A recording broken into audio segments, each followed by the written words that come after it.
Hello, and welcome. If you're listening to this, you're invited to let go of the day behind you. There's no need to follow every word. No need to remember details or hold on to what comes next. This is simply a story, told slowly, meant to accompany you as you settle into rest. There are people in history who become symbols before they are allowed to be people, and Zelda Fitzgerald is one of them. In photographs, she looks out at us with bright eyes and a knowing smile, the flapper personified, the jazz age made flesh. She has been called muse, madwoman, tragic wife, beautiful ruin.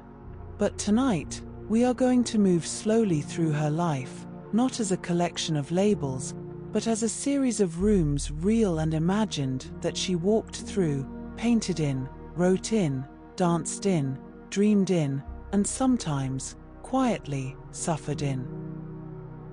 We will begin in Montgomery, where the heat pressed down on wide porches and careful manners.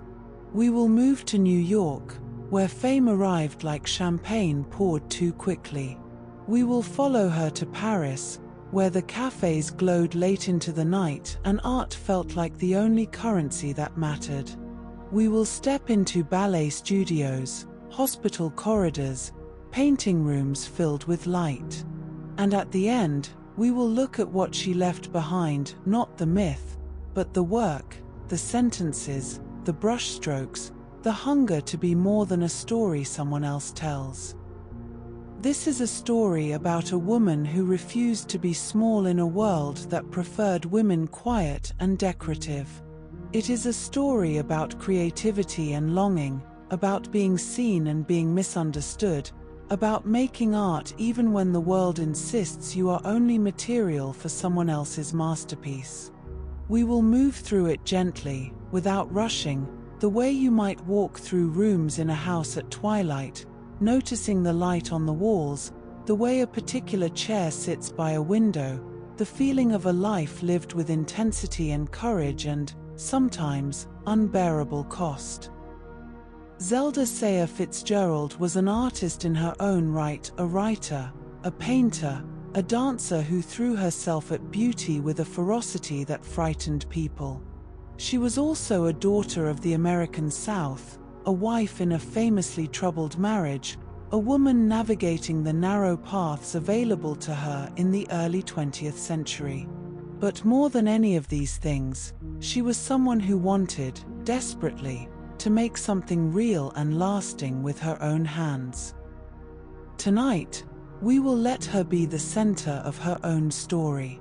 Let us begin where she began, in the heat and stillness of Alabama, in a world of strict hierarchies and carefully watched behavior, in a time when a young woman's life was meant to unfold in predictable, beautiful, and ultimately confining ways. Let's begin. Montgomery, Alabama, at the turn of the 20th century was a place where heat shimmered off the streets in waves, where manners were a kind of architecture, carefully built and rigorously maintained. It was a city shaped by history and hierarchy, a place where everyone knew their position in the social order, and where women, especially women from prominent families, were expected to move through life with grace and discretion, beauty and compliance. Zelda was born in 1900 into this world of careful watching. She was the youngest child in a family that mattered, a family with standing and reputation to protect. Her father, Anthony Sayer, was a justice of the Alabama Supreme Court, a man of gravity and principle. Her mother, Minnie, was cultured and ambitious for her children, aware of how the world measured worth and eager that her daughters should shine within the boundaries allowed to them. The Sayer household was one where books were valued, where intelligence was encouraged, but where a daughter's ultimate destiny was understood to be marriage, preferably to someone suitable, someone who would maintain or elevate the family's social position. In those years, In that place, a young woman's life could feel both expansive and impossibly narrow. There were piano lessons and dance lessons, there were social occasions and carefully chaperoned gatherings, there were rules about how to speak and how to laugh and how much spirit was charming versus how much was unseemly. The world was opening in some ways and tightening in others. Women were beginning to imagine lives beyond the parlor, beyond the carefully tended garden of respectability, but the walls were still high, and the penalties for stepping outside them could be severe. It is important to remember that Zelda came of age during a period of profound social change.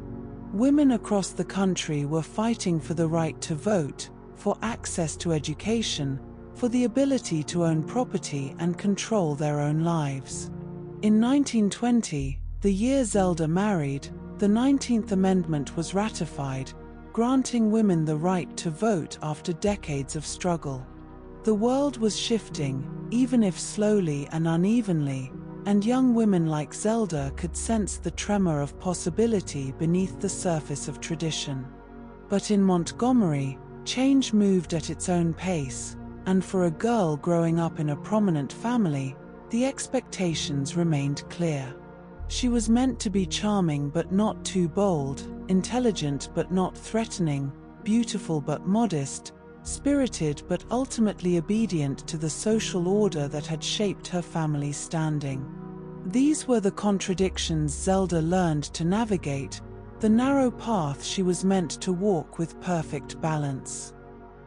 And yet, from the beginning, there was something in her that resisted the smallness of that path, something that wanted more room, more air, more possibility. She was not content to be merely decorative, though she understood the power of being looked at. She was not satisfied with the quiet life of a Southern belle waiting for the right marriage proposal. There was an energy in her, a hunger for experience, a desire to be not just seen but remembered, to make an impression that would last beyond a single evening's conversation. The world she was born into was one of tight rules and watchful eyes, of summer heat that pressed down like a hand, of social rituals that felt both beautiful and suffocating. It was a world that taught her to perform, to charm, to understand that attention was a form of currency, perhaps the only currency a young woman could reliably control. And it was a world that, in its rigidity and its narrow definitions of what a woman's life should be, helped create in Zelda a fierce determination to be something more, to matter in a way that was hers alone. In that heat, in those rooms, in that watchful world, Zelda learned both how to dazzle and how to long for escape. She learned that a woman's power often came from her ability to captivate, but she also began to sense, perhaps without words for it yet, that there might be other kinds of power, other ways to leave a mark on the world. The young woman who would later dance until dawn in New York ballrooms, who would write with searing honesty about the cost of being a symbol, who would paint and practice ballet with desperate discipline, was already forming in those Montgomery rooms, already dreaming of a life larger and stranger than anything her world had prepared her for. Before she became a symbol, before the photographs and the newspaper columns and the mythology, Zelda Sayer was simply a young woman who filled rooms with a particular kind of energy, a brightness that made people turn and look and remember. She was not quiet. She was not careful in the way young women of her class were meant to be careful. She was quick with words, unafraid of laughter, willing to say the unexpected thing, to be a little shocking, a little bold, a little more than the occasion seemed to call for. In Montgomery's social world, where so much depended on restraint and propriety, Zelda learned early that being memorable was a kind of rebellion, a way of mattering in a world that often reduced young women to interchangeable ornaments. She danced, and she danced differently than the other girls, with more abandon, more risk, more willingness to be looked at. She swam in the country club pool when it was daring to do so. She wore clothes that caught the eye. She flirted with a kind of theatrical flair that made her both admired and gossiped about, both envied and criticized. There are stories about her that capture this quality, this refusal to be merely pleasant. She performed small acts of social theater that became legend among her peers. She was funny, genuinely funny, with a wit that could surprise and delight and occasionally wound. She had a talent for performance, for understanding instinctively how to hold attention, how to make an entrance, how to be the person everyone talked about the next day. In a world where women were meant to be seen but not too vividly, Zelda chose vividness. But underneath the performance, underneath the dazzle, there was something more complex at work. Zelda was not simply seeking attention for its own sake, though she understood its power and its pleasures. She was also testing boundaries, pushing against the narrowness of what was allowed to her, trying to find out how much space she could claim, how much selfhood she could express before the world pushed back. She was intelligent and restless, hungry for experience, eager to feel life as something immediate and intense rather than something carefully managed and politely constrained. She read widely and thought deeply, though her education was limited by the standards of the time and by her gender. She had artistic inclinations that found no clear outlet in the world she inhabited. She wrote, though no one took it seriously. She drew and painted, though it was considered a charming accomplishment rather than a serious pursuit. She felt things strongly, expressed herself vividly, and seemed to exist at a higher emotional temperature than the people around her, burning a little brighter, feeling a little more. And there was risk in all of this, risk she may not have fully understood at the time. In a world that rewarded women for being decorative and compliant, Zelda had learned to be unforgettable, to command attention through charm and daring and the sheer force of her presence. But attention, as she would later discover, could be both intoxicating and expensive. It could lift you up and hollow you out. It could make you feel real and alive, and it could also trap you in a role that became harder and harder to escape. The young Zelda who moved through Montgomery's social scene with such brightness and confidence was already negotiating a complicated bargain, already learning that in a world with few paths open to women, being extraordinary within the allowed realm was both a triumph and a trap. She was admired for qualities that would later be held against her, praised for a boldness that would eventually be read as instability, celebrated for an intensity that would come to be seen as dangerous rather than delightful. But in those early years, before the complications set in, before fame and marriage and the long unraveling, there was simply a young woman who refused to be small, who filled rooms with light and laughter, who wanted desperately to matter, to be more than a pretty face in someone else's story. She did not yet know what price that wanting would exact, or how hard it would be to find a place in the world for the fullness of who she was. She only knew that she wanted more than what Montgomery offered, more than a conventional marriage and a quiet life, more than the careful performance of Southern womanhood. And then, in the summer heat and the swirl of Montgomery's social season, she met someone who seemed to promise exactly that kind of more, someone who was ambitious and talented and eager to escape into a larger, brighter world. She met a young man who wrote stories and dreamed of literary fame, who saw in Zelda not just beauty but material, not just a charming girl but a character he could use. She met F. Scott Fitzgerald, and everything changed. The meeting happened as these things often do, at a dance, in a moment of music and warm evening air and the peculiar electricity of young people gathered together with hope and possibility humming underneath the social rituals. Scott Fitzgerald was a young lieutenant stationed near Montgomery, waiting for a war that would end before he saw combat, restless and ambitious and already convinced of his own future greatness.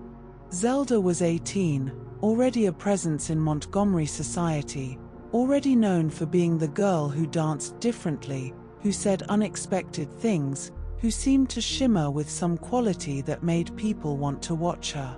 They noticed each other immediately, as certain people do, recognizing in each other something that felt like kinship or desire or simply the promise of escape from the ordinary. Scott saw in Zelda everything he wanted his life to contain: beauty, daring, glamour, the kind of vitality that made stories feel real. Zelda saw in Scott someone who seemed to offer a way out of Montgomery, out of the predictable life that awaited her, into a world where art and ambition mattered more than propriety and social standing. The courtship that followed was conducted in letters and stolen moments, in the peculiar intensity that comes when two people are trying to imagine a future together while standing in very different presents. Scott wrote her long, passionate letters filled with literary ambition and romantic declaration. Zelda wrote back with wit and warmth and a kind of careful honesty about what she wanted and what she feared. They talked about books and dreams and the lives they hoped to build. They circled each other with attraction and uncertainty, each trying to determine if the other could truly offer what they promised. But beneath the romance, there were practical realities that could not be ignored. Scott was ambitious but not yet successful, living on a lieutenant's pay and the hope that his writing would eventually make him rich and famous. Zelda was accustomed to comfort and status, raised in a world where a woman's security came through marriage to a man who could provide not just love but stability. Her mother, practical and watchful, was not convinced that this young man with his literary dreams and uncertain prospects was a suitable match for her youngest daughter. Zelda herself hesitated, torn between the safety of a conventional life and the allure of something riskier and more vivid. When Scott's first leave ended and he returned north, the courtship continued through letters, through long exchanges where he tried to convince her to wait for him, to believe in his future, to take the leap with him into uncertainty. But Zelda was weighing love against security, romance against the practical knowledge of what happened to women who chose poorly, who married men who could not provide for them. For a time, she kept her options open, seeing other men, considering other futures, unwilling to commit herself fully to someone whose success was still only a promise. And then the promise became real. In the spring of 1920, Scott's novel, This Side of Paradise, was accepted for publication. Almost overnight, everything changed. The book was published in March and became an immediate sensation, capturing the restlessness and rebellion of young people emerging from the shadow of the Great War. Scott Fitzgerald became, suddenly and thrillingly, exactly what he had promised to be: a successful author, a voice of his generation, someone whose name appeared in newspapers and whose future seemed bright and limitless. With success secured, the practical barriers to marriage dissolved. Zelda said yes. They were married in New York on April 3, 1920, in a small ceremony at the rectory of St. Patrick's Cathedral, without family present, without elaborate preparation, with the quickness of two people eager to begin their new life before the moment could slip away. She was 20. He was 23. They were both beautiful and talented and convinced that life owed them extraordinary things. This was not simply a story of a young woman marrying a genius, though that is how it has often been told. It was a story of two people colliding with fame and possibility at exactly the right moment and exactly the wrong one. Two people whose talents and vulnerabilities would intertwine in ways neither could predict. Two people making a bargain that seemed, in that bright spring, like the beginning of everything they had dreamed of. Zelda stepped into marriage and into fame at the same instant, becoming not just Mrs. F. Scott Fitzgerald but also a public figure, a symbol of the new modern woman, a character in the story her husband was already writing about their generation. She had wanted escape from Montgomery, wanted a life that felt larger and more vivid, wanted to matter. And now, suddenly, she had it, though not quite in the form she might have imagined. The young woman who had dazzled Montgomery's social scene with her charm and daring was about to discover what it meant to be famous, to be watched by thousands instead of dozens, to have her life become material not just for her husband's fiction but for newspapers and magazines and a public hungry for symbols of youth and modernity and glamorous rebellion. She was about to learn that getting what you want can be more complicated than wanting it, that visibility can be both exhilarating and exhausting, that stepping into a larger world does not necessarily mean finding more room to become yourself. But in that moment, in the spring of 1920, with her new husband and her new life and the bright promise of New York waiting, Zelda was happy. She had made her leap. She had chosen risk over safety, possibility over convention. And for a time, it felt like the right choice, like the beginning of something wonderful. New York in the early 1920s was a city that seemed to vibrate with new energy, a place where the old rules felt suddenly breakable and the future seemed to belong to the young and daring. The war was over. Prohibition had arrived with its strange gift of making drinking both illegal and thrilling, and everywhere there was a sense that the world had changed in fundamental ways, that the careful Victorian proprieties of the previous generation had been swept away by something faster, louder, more reckless and alive. Into this glittering, chaotic city came Scott and Zelda Fitzgerald, newlyweds with fame arriving faster than they knew how to manage it. They moved into hotels because apartments felt too permanent, too domestic, too much like settling down when they wanted to stay in motion. The Biltmore first, then a succession of other grand hotels, rooms that were stages for the performance of their new life, places where they could be looked at and admired and talked about, where they could live as if every night were an occasion and every day a continuation of some magnificent party.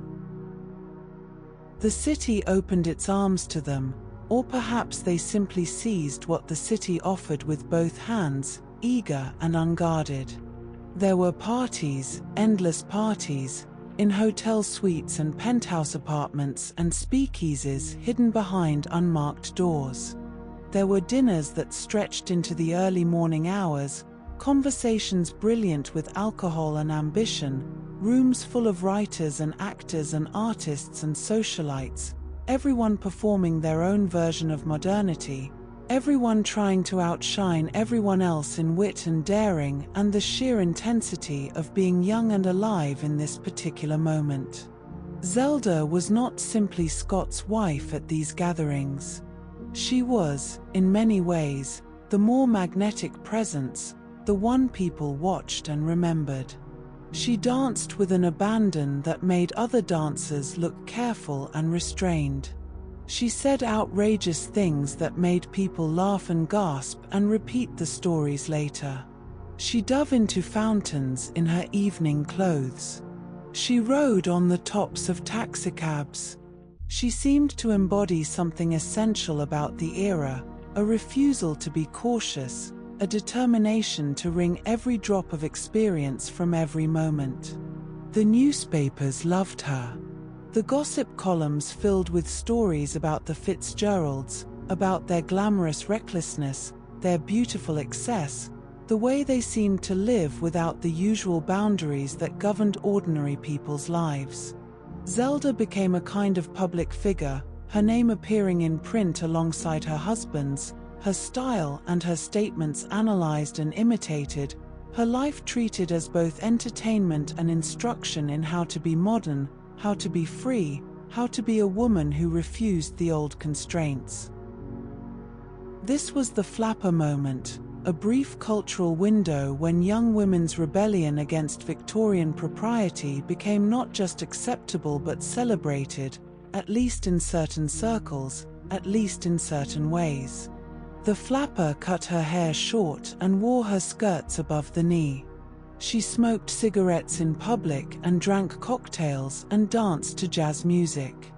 She went out without chaperones and spoke her mind and claimed sexual autonomy in ways that would have been unthinkable a generation earlier.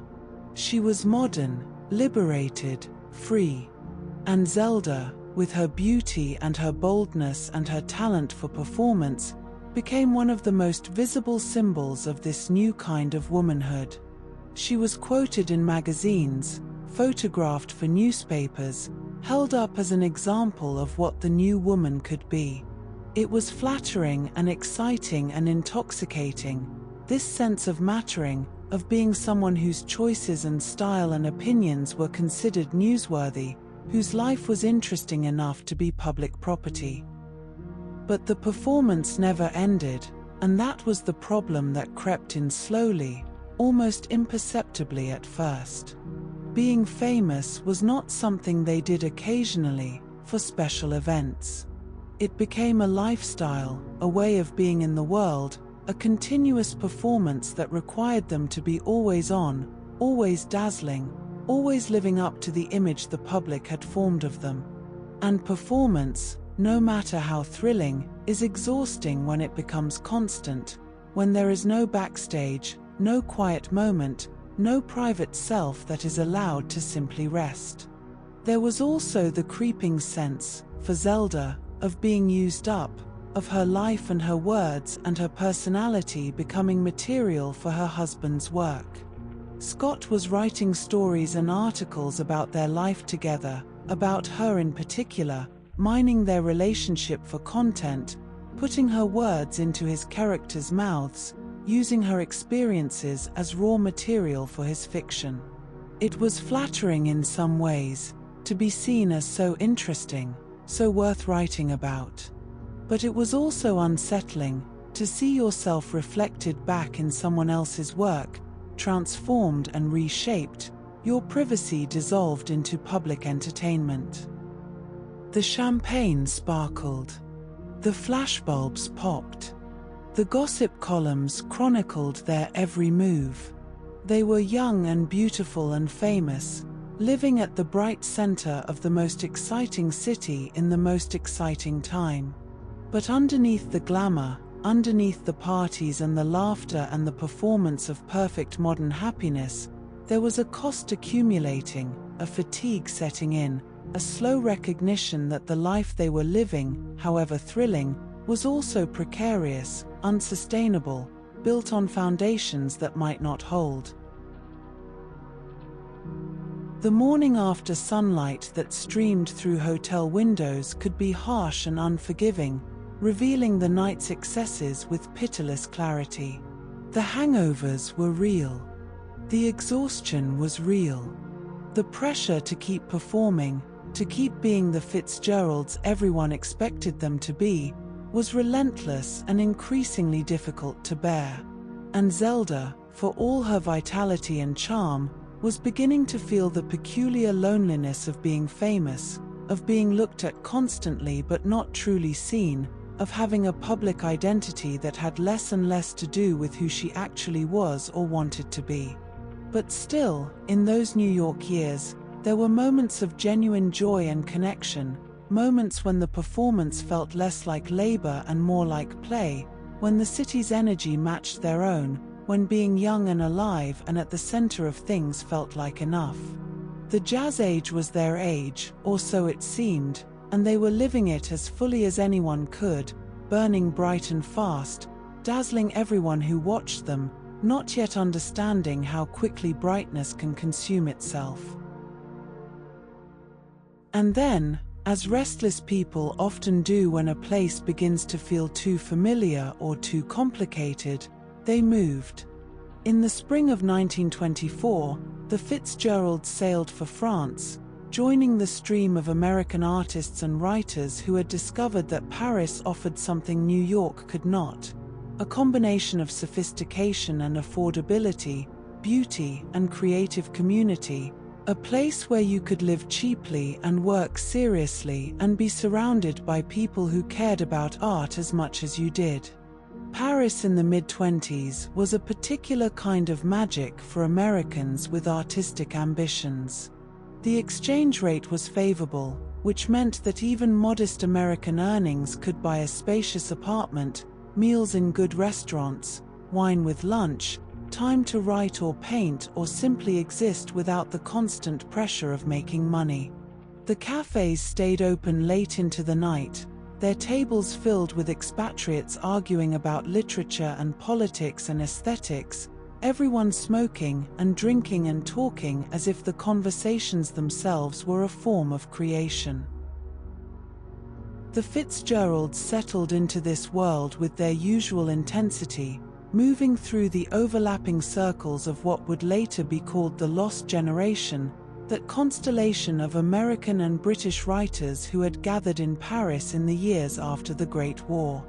There were dinners with Ernest Hemingway and his wife, drinks with Gerald and Sarah Murphy at their villa on the Riviera, late nights at cafes where Gertrude Stein held court, parties where you might encounter anyone from visiting Hollywood stars to serious poets to minor nobility to fellow expatriates trying to finish novels in rented rooms.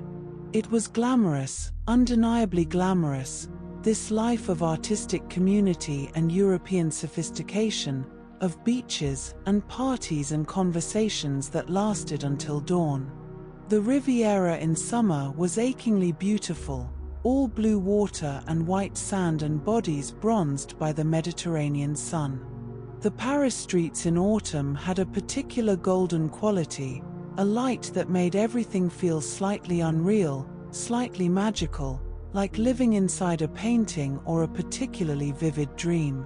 But for Zelda, Paris and the expatriate life brought a new kind of discomfort, a sharper edge to the old familiar pain of being peripheral.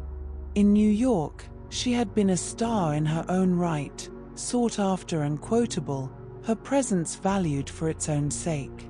In Paris, she found herself increasingly in the role of wife, the attractive woman accompanying the writer, welcomed because of her husband rather than for herself. She was surrounded by artists, by people who were making things, building reputations, creating work that would outlast them.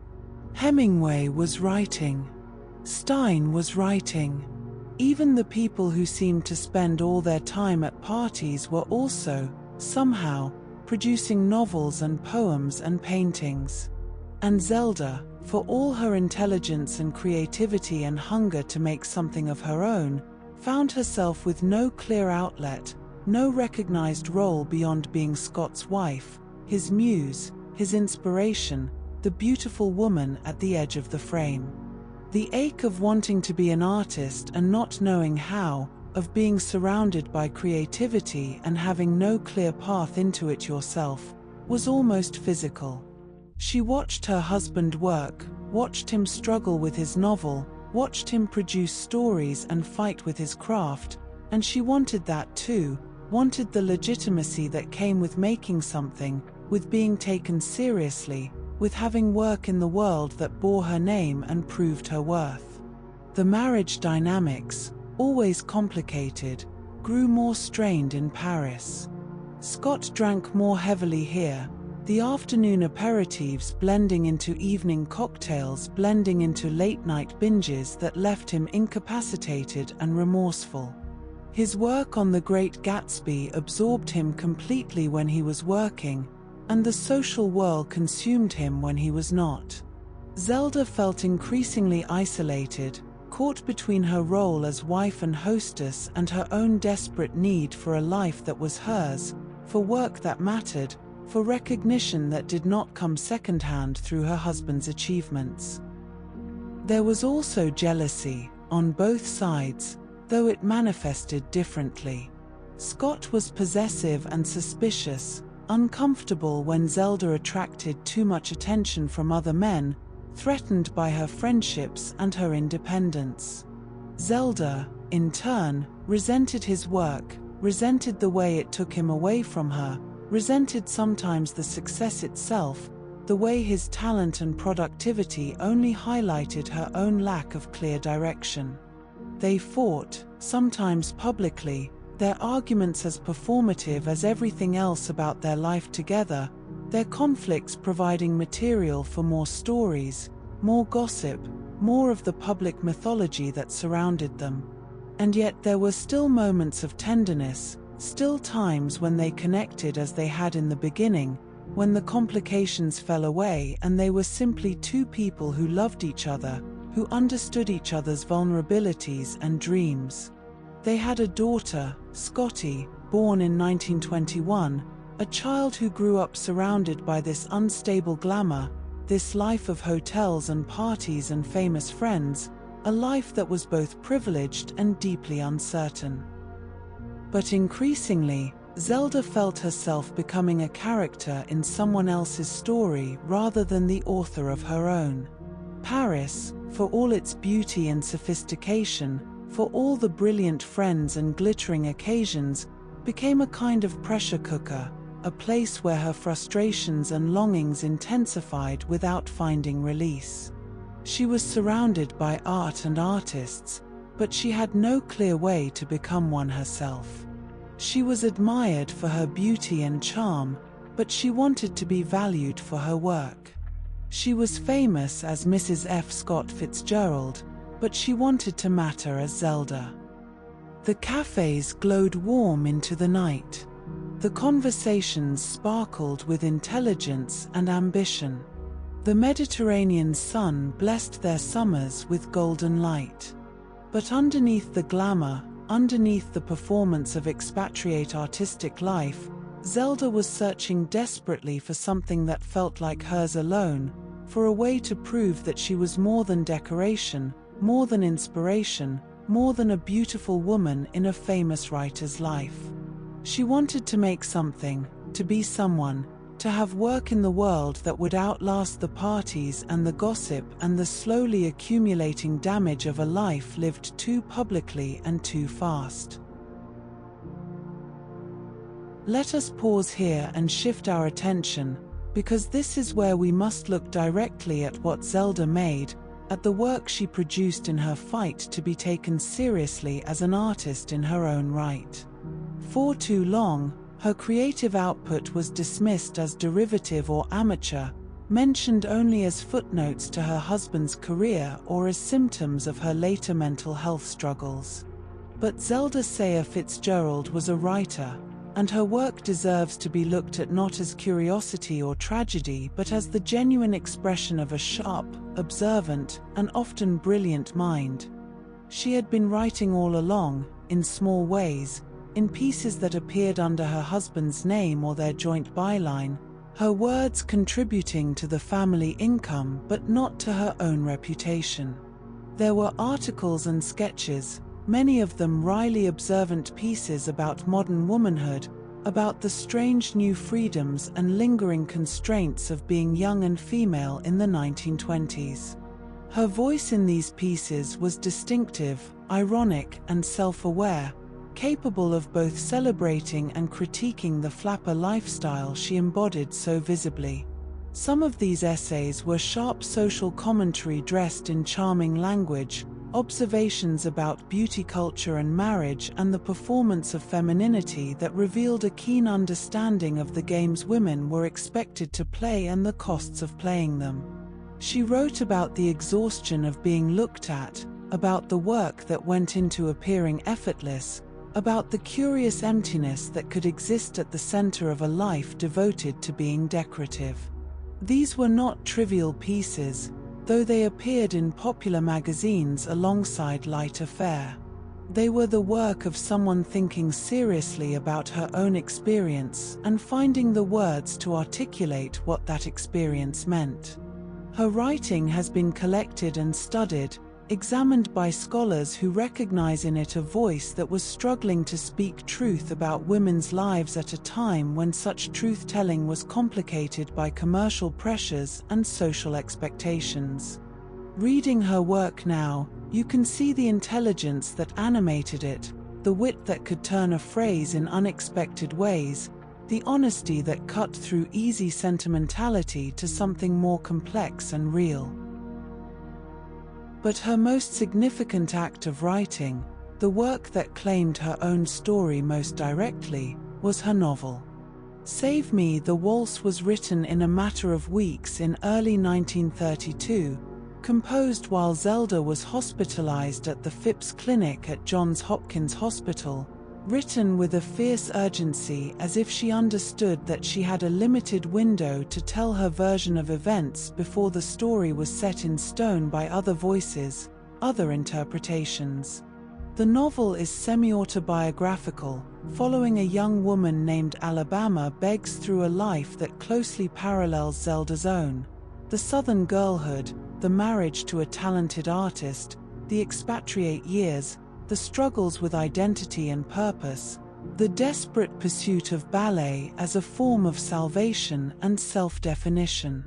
It is not a perfect novel, not in the conventional sense.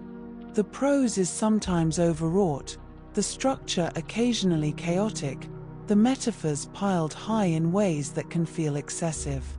But it is also vivid and honest and deeply felt, a book that captures something essential about what it meant to be a woman trying to become an artist while living in the shadow of a more famous spouse.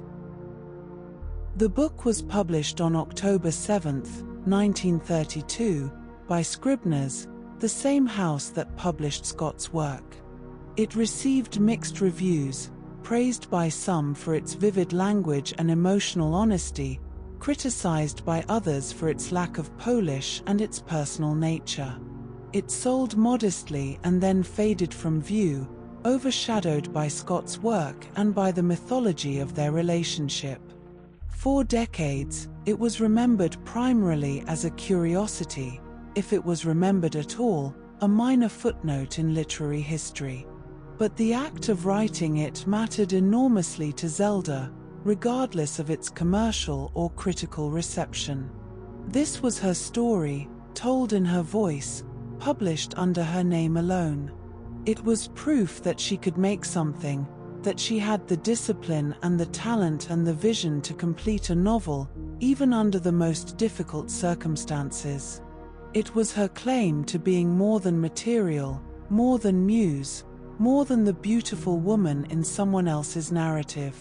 The writing of the novel also caused significant conflict in her marriage. Scott felt that she was using material that belonged to both of them, that the story of their life together was his to tell first and foremost, that her version competed with the novel he was working on. There were arguments about ownership, about whose story this was, about whether Zelda had the right to write about experiences they had shared. These arguments revealed something painful about their relationship: Scott's belief that their shared life belonged more to him than to her, that his artistic rights superseded hers, that her voice was legitimate only insofar as it supported rather than competed with his own. But Zelda wrote the book anyway, claimed her story anyway, insisted on her right to speak anyway. Save Me, the Waltz stands as evidence of her determination to be an artist, to have work in the world, to prove that she had something to say and the ability to say it. It is an imperfect book, bold and vulnerable and sometimes raw, but it is hers, and that mattered more than perfection. Beyond the novel, she continued to write essays and short pieces, work that appeared in various publications, work that showed her continuing engagement with language and ideas even as her circumstances became more difficult.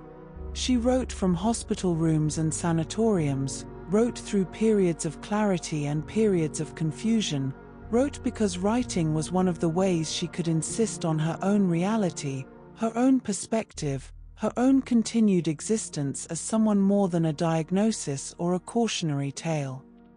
Zelda Fitzgerald was a writer. Not a great writer in the sense of canonical greatness, perhaps, but a real one, someone who used language to think and feel and communicate, someone who fought for the right to her own voice even when that fight cost her dearly. Her work has been rediscovered and revalued in recent decades, read with more sympathy and attention than it received in her lifetime, recognized as the genuine expression of a creative intelligence that struggled against enormous obstacles to make itself heard.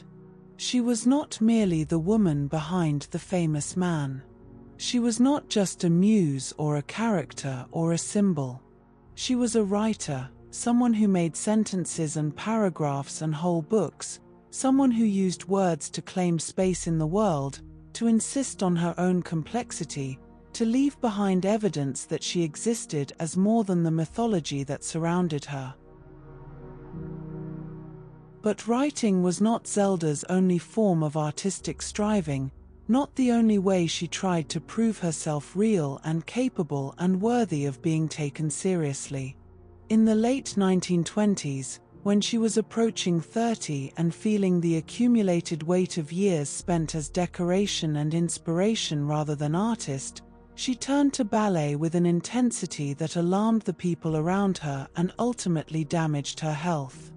Ballet is, in many ways, the cruelest of art forms, demanding a level of physical perfection and technical precision that requires years of training begun in childhood, when bones are still soft and muscles still learning their vocabulary of movement.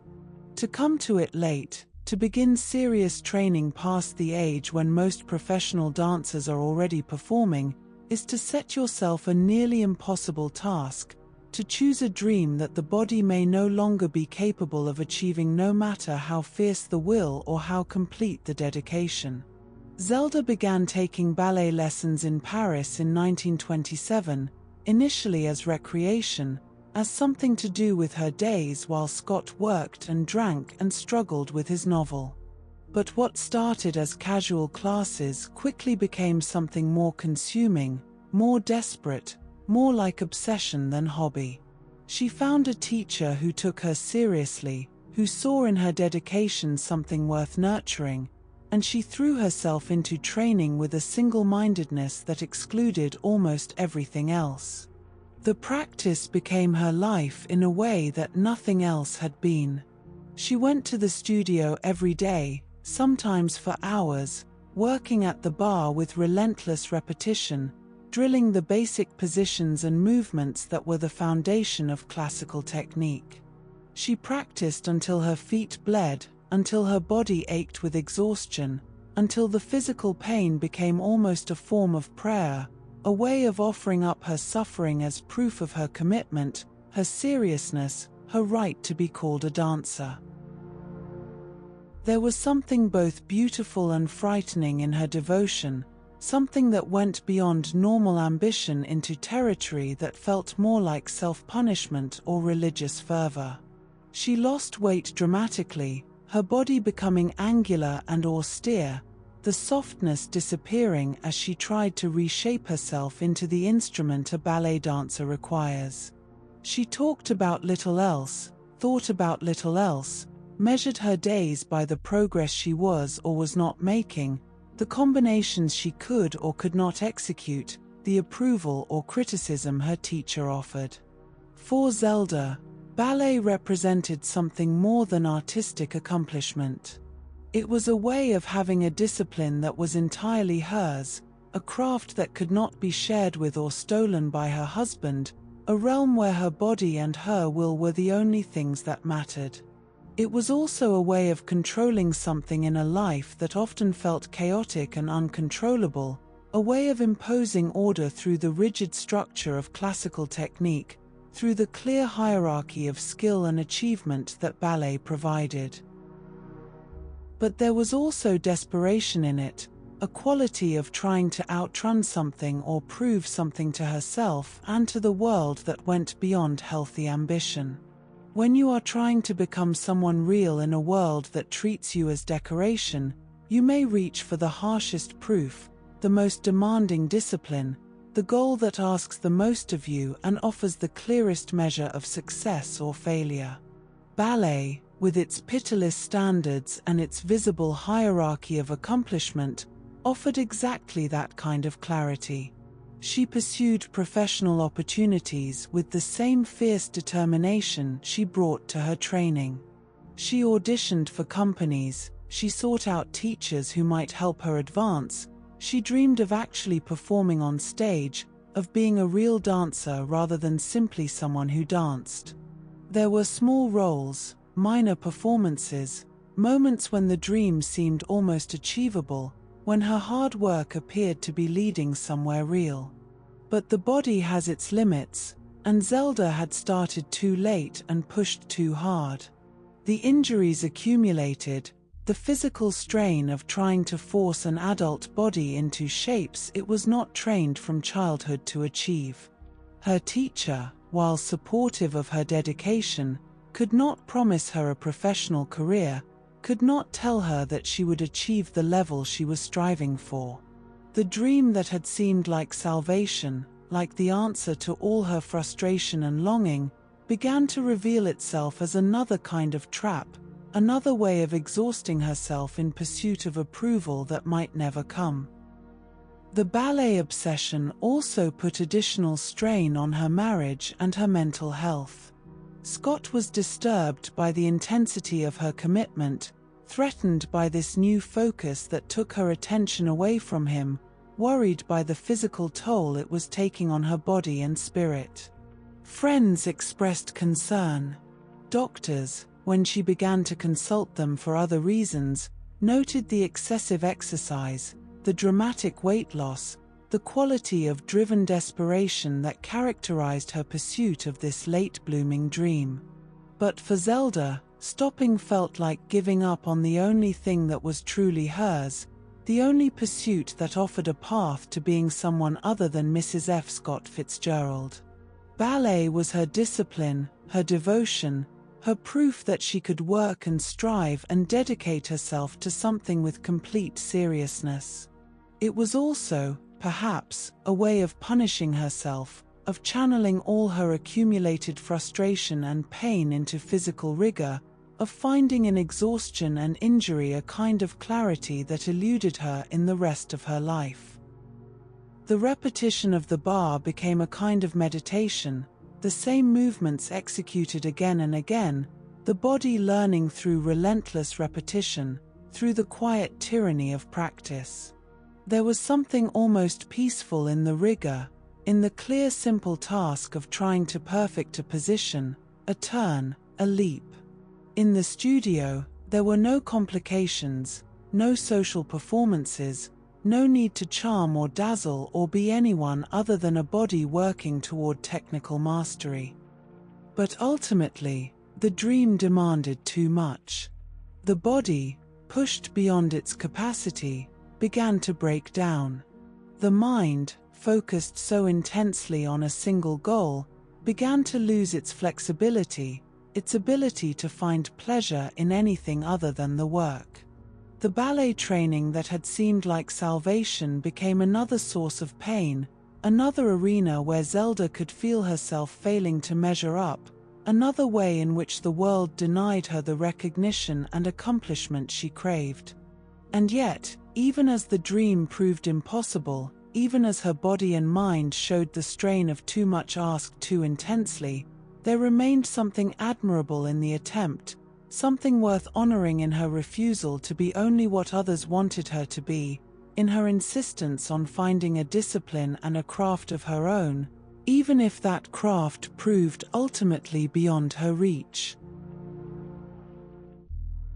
In April of 1930, in Paris, something shifted in a way that could no longer be ignored or managed privately. Zelda experienced a significant mental health crisis. a breaking point that had been building through years of accumulated strain, exhaustion, frustrated ambition, and the relentless pressure of living always in public view. She was hospitalized, beginning a pattern that would continue, with varying degrees of severity, for much of the rest of her life. We should speak carefully here, with respect for the complexity of mental illness and the limitations of historical understanding. Zelda was diagnosed, at various times by various doctors, with schizophrenia, though later scholars and mental health professionals have questioned this diagnosis, noting that the term was applied very broadly in that era to a range of conditions that would now be understood differently. Some have suggested bipolar disorder, others have pointed to the effects of chronic stress and trauma, still others have noted how difficult it is to separate genuine psychiatric illness from the effects of the treatments she received, many of which were harsh and potentially damaging in their own right. What we know with certainty is that she struggled, profoundly and painfully, with her mental health. She experienced periods of confusion and disorientation, times when her thoughts raced beyond her ability to control them, moments when the boundary between inner experience and external reality became frighteningly unclear. She had episodes of extreme anxiety and depression, times when the world felt unbearable and escape seemed like the only solution. She heard and saw things that others did not, experienced perceptions that isolated her further from the people around her. The treatment available in the 1930s for serious mental illness was limited and often harsh, shaped more by institutional convenience and prevailing theory than by genuine understanding of how to help people heal. Zelda spent time in multiple psychiatric facilities over the years, in Switzerland and America, in private sanatoriums and larger hospitals, each promising cure or at least stability, each applying the fashionable treatments of the moment with varying degrees of success and humanity. Some of the treatments were benign if not particularly effective: rest cures that emphasized quiet and isolation, talk therapy that attempted to uncover psychological roots of her distress. Others were more invasive and potentially harmful: extended periods of sedation, insulin shock therapy, later electroconvulsive therapy, approaches that treated the mind as something to be forced into submission rather than gently guided toward health. The institutional life itself was a particular kind of loneliness, a world of locked doors and supervised activities, of scheduled meals and lights-out times, of being constantly watched and having little privacy or autonomy. For someone like Zelda, who had lived so much of her life in public but on her own terms, who valued freedom and spontaneity and the ability to move through the world as she chose, the restrictions of hospital life must have felt like a special kind of torment, however necessary they might have been for her safety. There were periods of relative stability, times when the medication or the rest or simply the passage of time brought her back to something approaching her old self. During these windows of clarity, she continued to create, continued to write and paint and engage with the world around her. She corresponded with friends, she read voraciously, she worked on her novel and other writing projects, she insisted on her continuing personhood even within the institutional setting that could so easily reduce patients to cases, to diagnoses, to problems to be managed rather than people to be understood. But there were also long stretches of profound suffering, times when the illness or the treatments or the combination of both left her confused and exhausted and unable to fully connect with the people who loved her or the life she had once lived so intensely. Her daughter Scotty visited when possible, trying to maintain some connection to a mother who was increasingly absent, increasingly transformed by illness and institution into someone harder to recognize. Scott visited too, though their relationship by this point was fraught with guilt and resentment and the accumulated damage of years of mutual wounding. The care Zelda received was shaped by the understanding of mental illness available at the time, which is to say it was incomplete and sometimes actively harmful, well-intentioned at best and negligent at worst. The doctors who treated her were working with limited tools and incomplete theories, trying to help but constrained by the medical knowledge and cultural assumptions of their era. They saw her sometimes as a patient to be cured, sometimes as a case to be studied, sometimes as a difficult woman whose illness was perhaps a form of moral or characterological weakness rather than a genuine medical condition deserving of compassion and sophisticated care. Through it all, Zelda maintained a core of selfhood that the illness and the institutions could not entirely erase. She kept creating when she could, kept writing letters and making art and insisting on her own perspective even when that perspective was shaped by experiences others could not share or understand. She remained capable of insight and humor, of connection and affection, even as she struggled with forces largely beyond her control or understanding. The story of her mental health struggles is not simply a tragedy, though it contains tragedy.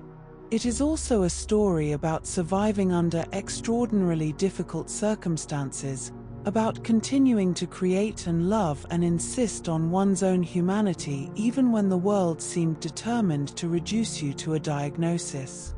It is a story about the limits of medicine in a particular historical moment and the resilience of a person who refused to disappear entirely, even when disappearance might have been easier than continuing to fight for presence and recognition and the right to be seen as fully human.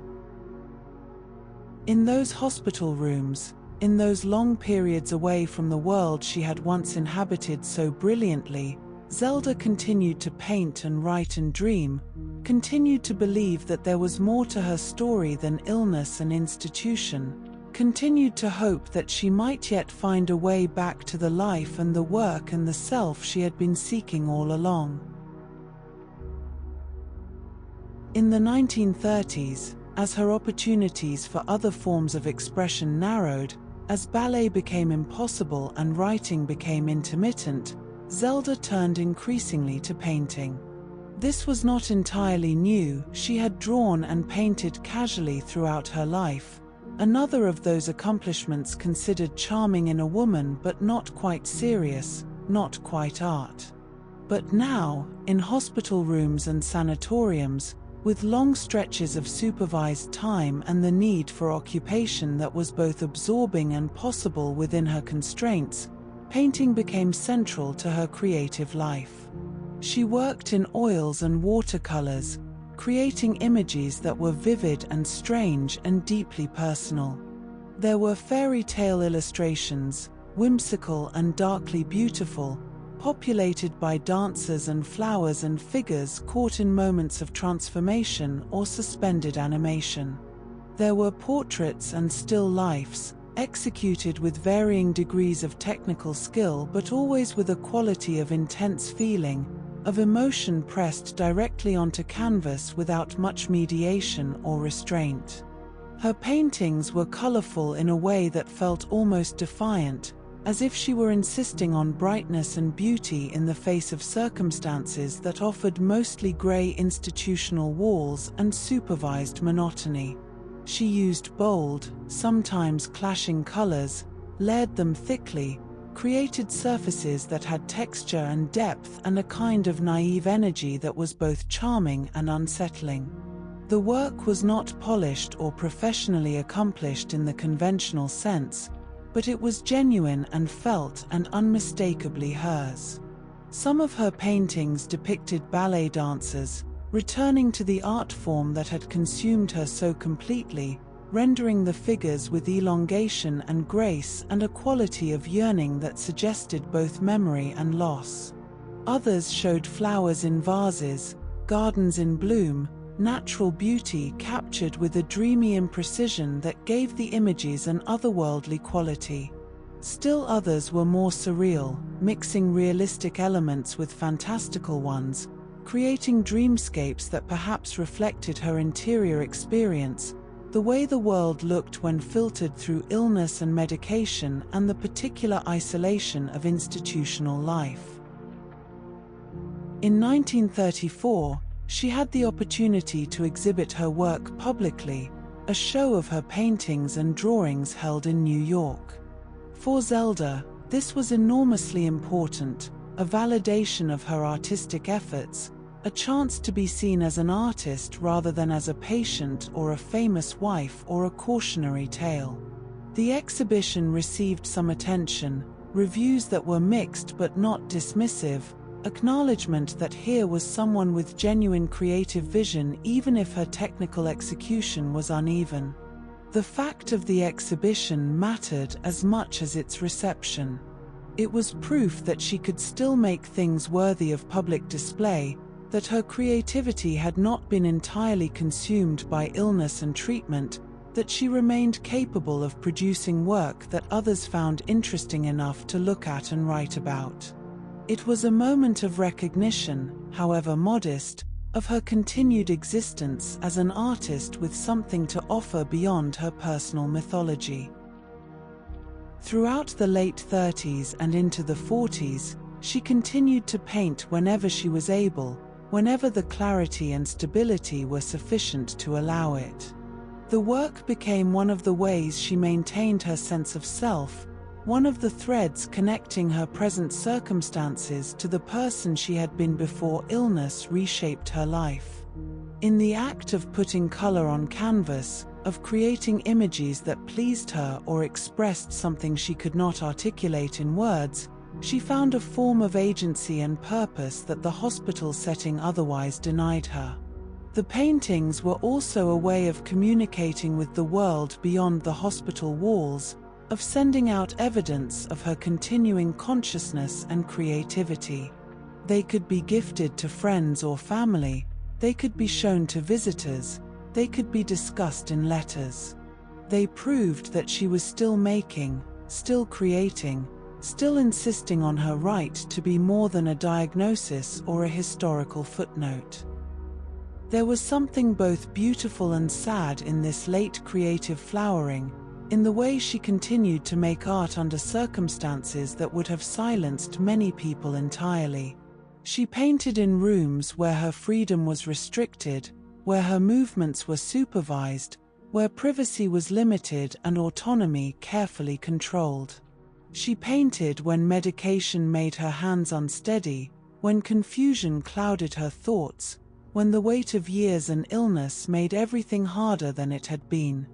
But she painted anyway, because making beauty was one of the ways she could insist on her own humanity, one of the ways she could prove to herself and to others that there was more to her than suffering and limitation. The act of creation became a form of resistance, gentle but persistent, against the forces that sought to reduce her to a case history or a cautionary example about the dangers of ambition or unconventional living. Her paintings remain, preserved in collections and occasionally exhibited, visual evidence of her creative spirit and her determination to make something lasting even when everything else felt uncertain and unstable. They are not masterworks in the art historical sense, but they are genuine expressions of a person who refused to stop creating, who found in color and form and image a way to speak when other forms of expression became difficult or impossible. Looking at her paintings now, you can see both the person she was and the circumstances she endured. You can see the brightness and the strangeness, the technical limitations and the emotional intensity, the beauty she was determined to create and the shadows that surrounded its making. They are artifacts of a creative life that continued against considerable odds, proof that Zelda remained an artist even when the world offered her little support or recognition for being one.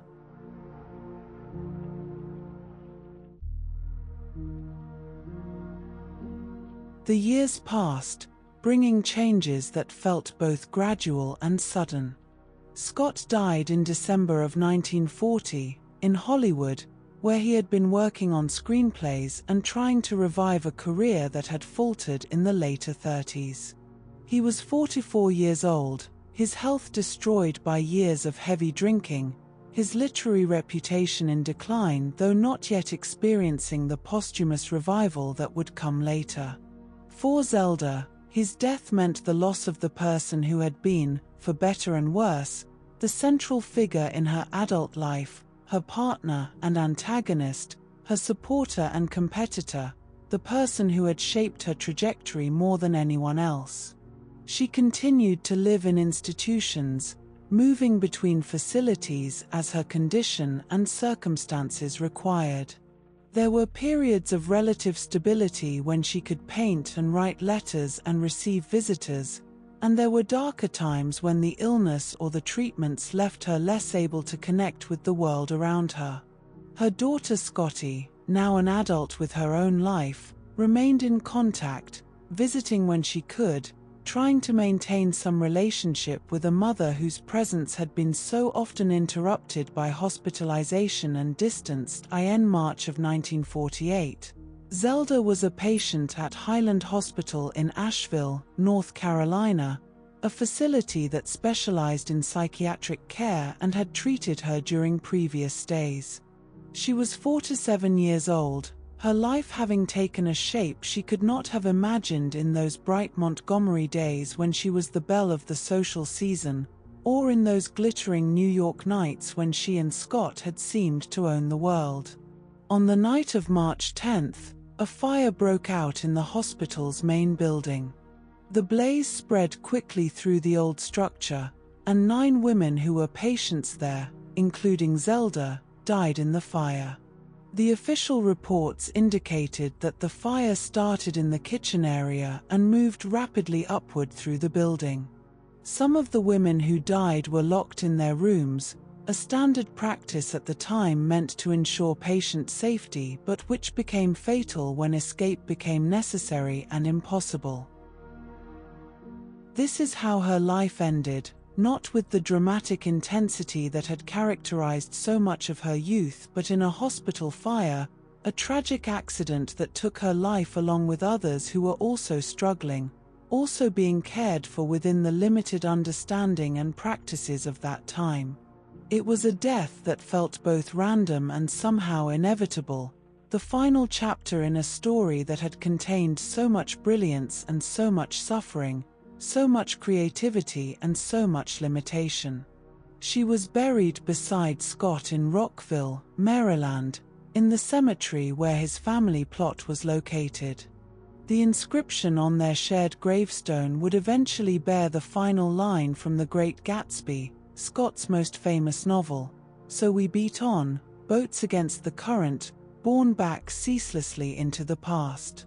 It is fitting in some ways, this literary epitaph for 2 writers, though one might wish that Zelda's gravestone could have borne words of her own choosing, a line from her novel or one of her essays, something that spoke in her voice rather than his.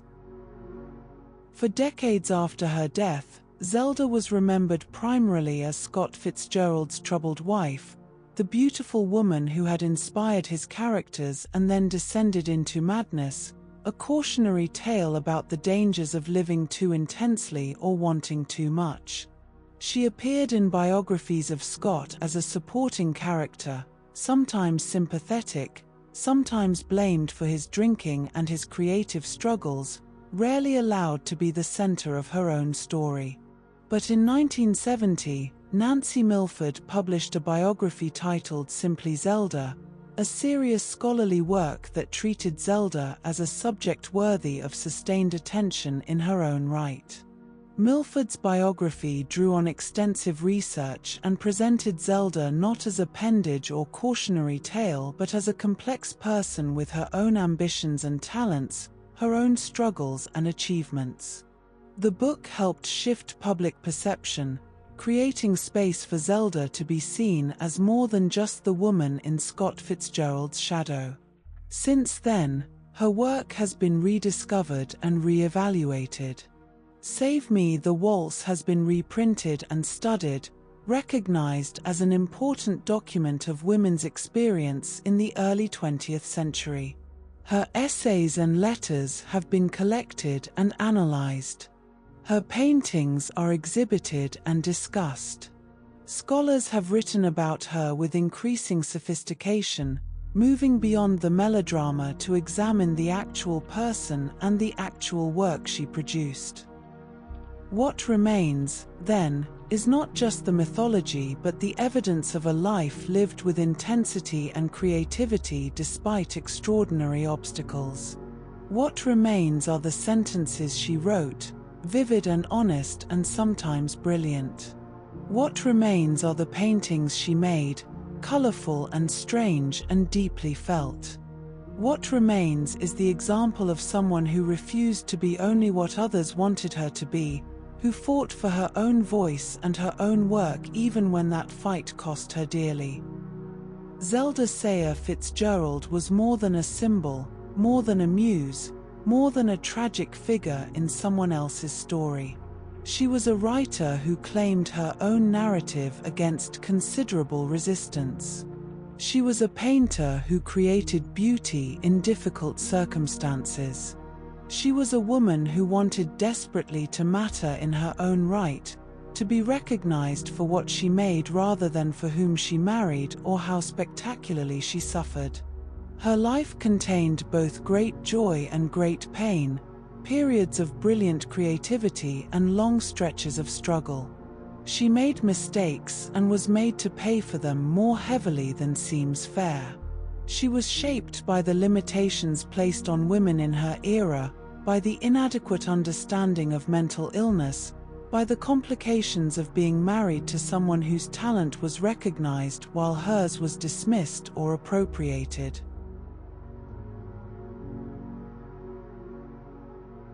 But through it all, she kept making things. She kept writing and painting and dancing and insisting on her own reality. She kept trying to become the artist she knew herself to be, even when the world offered little support for that becoming. And in the end, what she left behind, the work and the letters and the paintings, stand as evidence that she succeeded, at least partially, in her desperate project of being more than a story someone else tells. Tonight, as we reach the end of this gentle journey through the rooms of her life, we can remember Zelda Fitzgerald not as a symbol or a cautionary tale but as a person who lived and created and struggled and made beautiful things despite circumstances that would have silenced many others entirely. We can honor her sentences and her brushstrokes, her hunger for art and her refusal to disappear. We can see her, finally, as she wanted to be seen, as an artist, as a woman who mattered in her own right, as someone whose work and whose story deserved to be remembered on their own terms. Rest now, in the knowledge that her story has been told, that her work remains, that she is remembered not just for what happened to her but for what she made and who she was. Rest in the quiet after the telling, in the space where her life can simply be what it was, complex and vivid and valuable, a story worth remembering, a person worth honoring, an artist whose work continues to speak across the decades, insisting still on its right to be heard.